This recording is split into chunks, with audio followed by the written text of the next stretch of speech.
tomó bastante terminar de leer esta novela ya que es un poco larga, y como tenía muchas cosas que ver, la estuve leyendo muy pausadamente, pero al final después de tanto tiempo pude terminarla, y en esta ocasión vamos a hablar del personaje más poderoso, quien tiene el mismo nombre que la novela. El Hacedor de Estrellas. Sin mucho más que añadir, espero que lo disfruten. El Hacedor de Estrellas es el creador absoluto, y la entidad suprema del libro de ciencia ficción homónimo de Olaf Stapledon. Él es el origen, la fuente y la meta de todas las cosas finitas. Incomprensible, y a la vez inimaginablemente poderoso.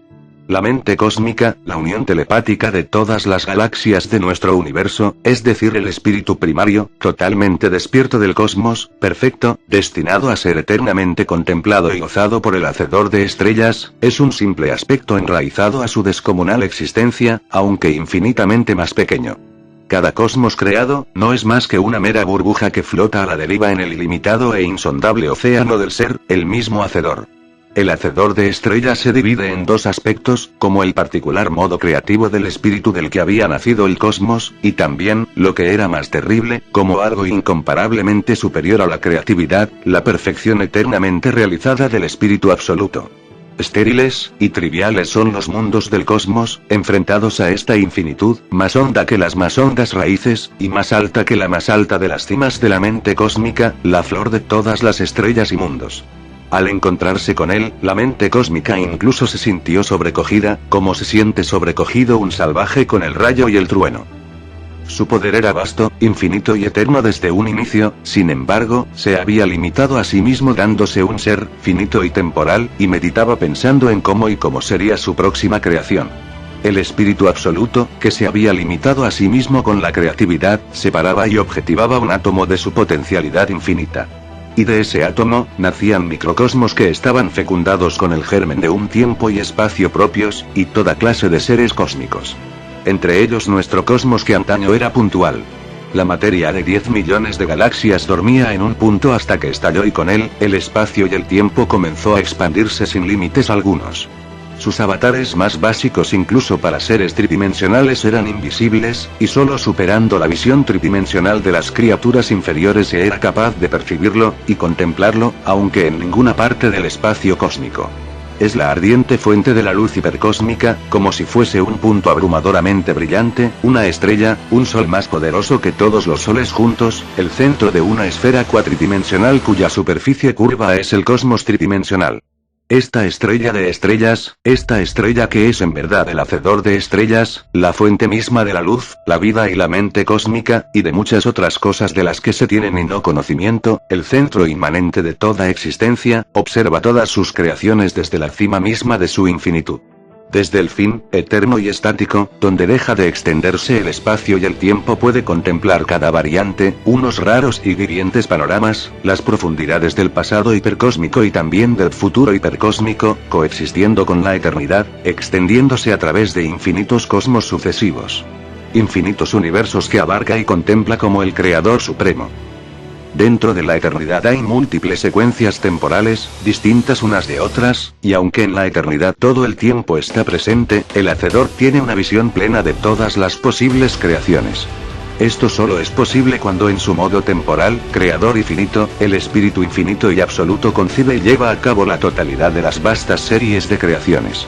En beneficio de la creación, el espíritu eterno e infinito encierra al tiempo en su eternidad, contiene en sí mismo las prolongadas secuencias de las creaciones. El mismo Hacedor de Estrellas, como espíritu eterno y absoluto, contemplaba intemporalmente todas sus obras. Pero como modo creador y finito del espíritu absoluto corporizaba sus creaciones una tras otra en una secuencia temporal que correspondía a su propia aventura y a su propio crecimiento. Y cada una de sus obras, los cosmos, tenían además su tiempo peculiar de modo tal que el Hacedor de Estrellas podía ver toda la secuencia de acontecimientos de un cosmos no solo desde dentro del tiempo cósmico sino también externamente, desde el tiempo adecuado a su propia vida, un tiempo en el que coexistían todas las edades cósmicas. En los comienzos del tiempo que corresponde a su modo creador era una deidad infantil, inquieta, ansiosa, poderosa, pero sin una voluntad clara. Era dueño de todo el poder creador. Podía crear universos con los más variados atributos físicos y mentales. Solo la lógica lo limitaba. podía ordenar, por ejemplo, las leyes naturales más sorprendentes, pero no podía hacer que 2 más 2 sumasen 5. En su fase primaria estaba limitado también por su inmadurez. Se encontraba todavía en la etapa infantil. Aunque la fuente inconstante de su mente creadora, exploradora y consciente no fuese sino su propia esencia eterna, el hacedor de estrellas no era al principio sino un vago anhelo de creatividad. El hacedor probó sus poderes desde un principio. Objetivó parte de su propia sustancia inconsciente, como materia para su creación, y la modeló con un propósito consciente. Así, una y otra vez, fue creando sus juguetes, los cosmos. Una y otra vez, el hacedor de estrellas aprendía algo de su criatura, y así superaba a su criatura y anhelaba trabajar en un plan más amplio. Una y otra vez apartaba un cosmos terminado y evocaba en sí mismo una nueva creación. Inicialmente su obra era una búsqueda, y su meta algo confuso. Pero ya en su madurez su voluntad era la de crear tan plenamente como fuese posible, realizar enteramente la potencialidad de su medio, idear obras de creciente sutileza, y de una creciente diversidad armónica. A medida que este propósito se hizo más claro, incluyó también la voluntad de crear universos que alcanzaran un nivel único de conciencia y expresión. Pues la percepción y la voluntad de las criaturas eran aparentemente el instrumento con que el hacedor mismo, cosmos tras cosmos, despertaba a una mayor lucidez. Fue así que, a través de sucesivas criaturas, el hacedor de estrellas avanzó de etapa en etapa desde el estado infantil de la divinidad a su madurez. Fue así que en la eternidad el hacedor de estrellas llegó a ser lo que ya era en el principio, la raíz y coronamiento de todas las cosas. Hasta ese momento, fue representado como el espíritu eterno, como siendo a la vez causa y resultado de la multitud infinita de los existentes finitos. De algún modo ininteligible todas las cosas finitas, aunque fuesen en algún sentido imaginaciones del espíritu absoluto, eran también esenciales para la existencia misma de ese espíritu. Separado de ellas, no tenía ser. Nuestro cosmos, era, en cierto modo, la primera creación madura del hacedor de estrellas, pero comparada con creaciones posteriores parecía en muchos aspectos una obra de juventud.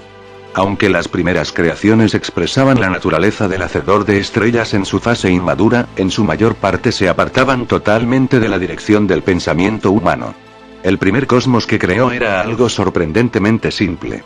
El hacedor de estrellas niño, aparentemente atormentado por su potencia inexpresada, concibió y objetivó en sí mismo 2 cualidades.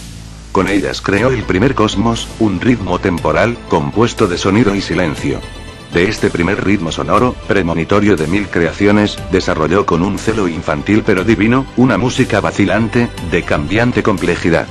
Luego, contemplando desde afuera del tiempo este cosmos, la forma simple de su criatura, concibió la posibilidad de una creación más sutil. El final de este primer cosmos, el hacedor dispuso que quedara atado al comienzo de modo que el tiempo cósmico formaba ahora un círculo infinito.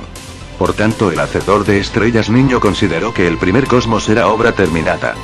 Desde entonces de la ferviente imaginación del hacedor de estrellas brotó uno tras otro, cada uno más complejo y sutil que el anterior.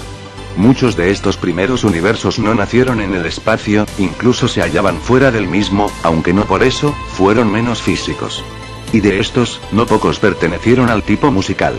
En ellos el espacio estaba curiosamente representado por una dimensión que correspondía al tono musical, con muy variadas diferencias tonales. Estas criaturas se aparecían unas a otras como figuras y ritmos complejos de caracteres de tono. Movían sus cuerpos en una dimensión musical y a veces en otras dimensiones inconcebibles para el hombre. En casi todas las obras del hacedor de estrellas, el tiempo era un atributo más fundamental que el espacio. Aunque en algunas de las primeras creaciones el hacedor excluyó el tiempo, contentándose con corporizar una idea estática, pronto abandonó este plan, demasiado estrecho. El espacio, apareció al principio como desarrollo de una dimensión ajena en uno de los cosmos musicales. Las criaturas tonales de este cosmos no solo podían moverse hacia arriba y hacia abajo en la escala sino también hacia los lados. En la música humana ciertos temas particulares parecen acercarse o retroceder de acuerdo con variaciones de altura y timbre.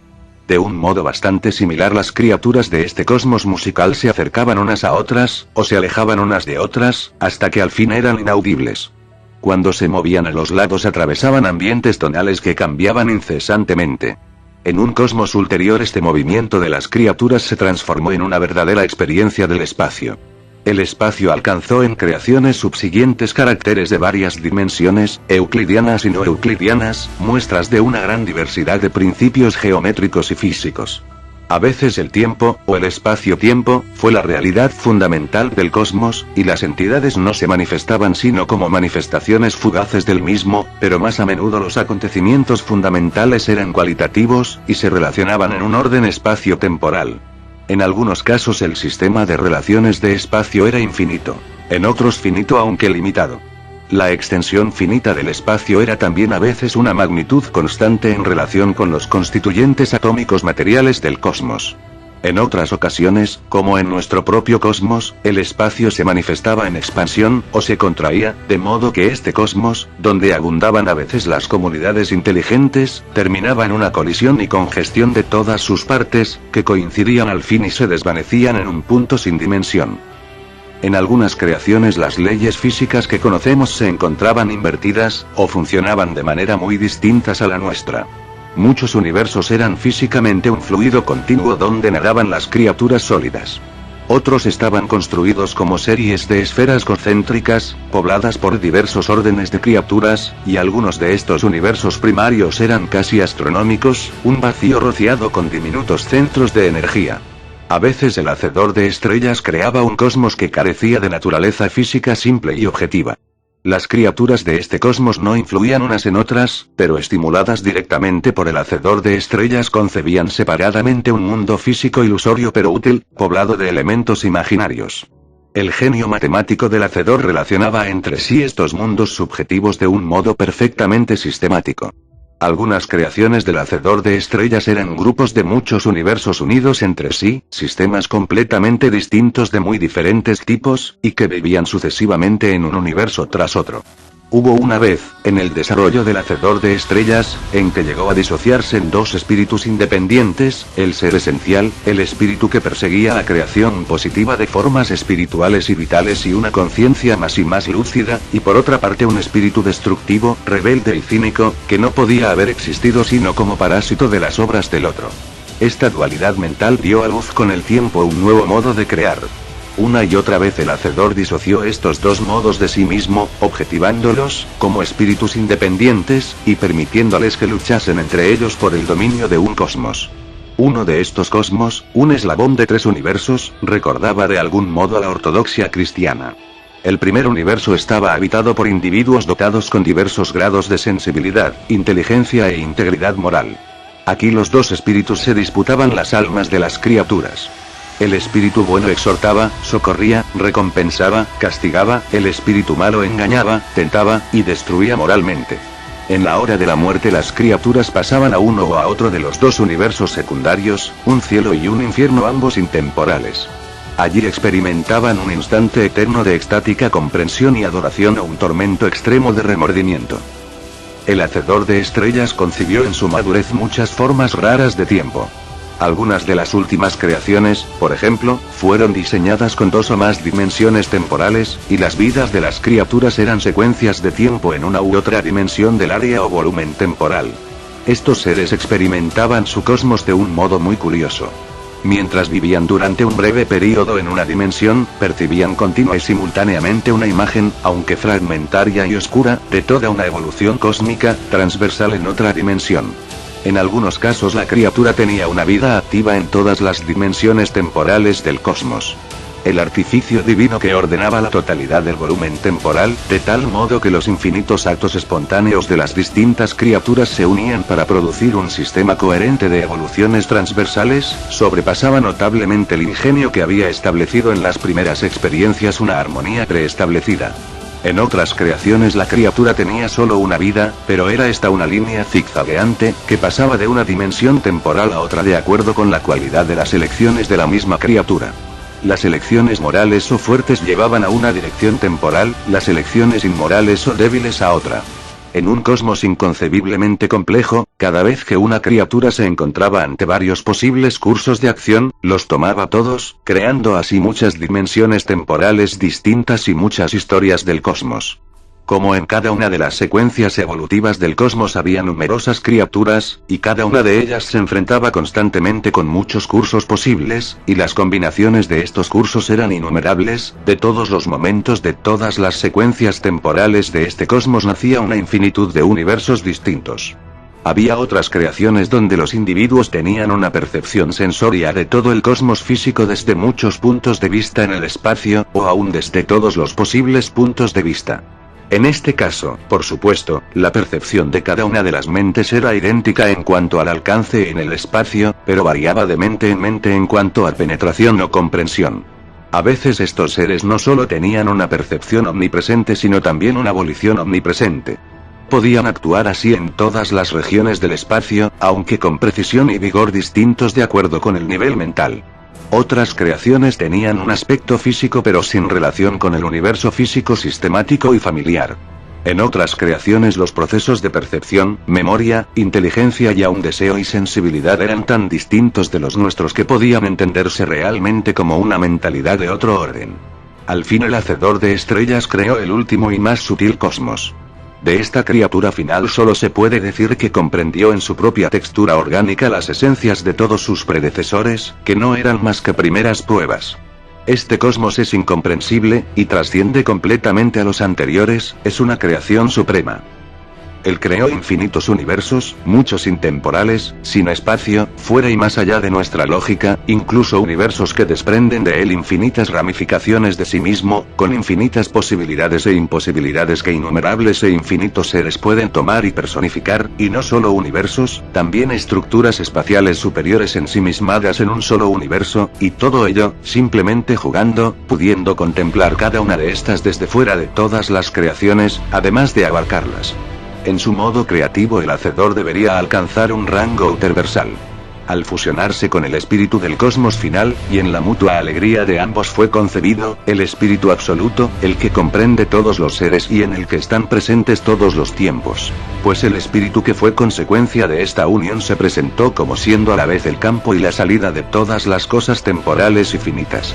Había dejado de ser el espíritu creador y por lo tanto finito que encarnaban sus avatares, aparecía ahora como el espíritu perfecto y eterno que no solo abarca la totalidad de la existencia, sino que comprende todas las cosas y todos los tiempos, y que contempla fuera del tiempo las multitudes infinitamente diversas que él mismo encierra.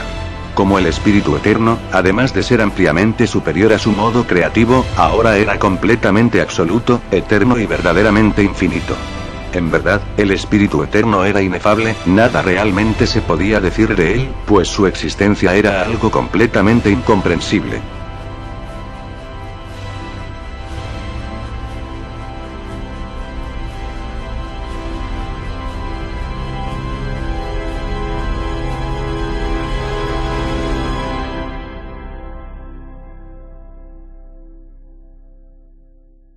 En fin, espero que lo hayan disfrutado, y será hasta la próxima. Adiós. Only you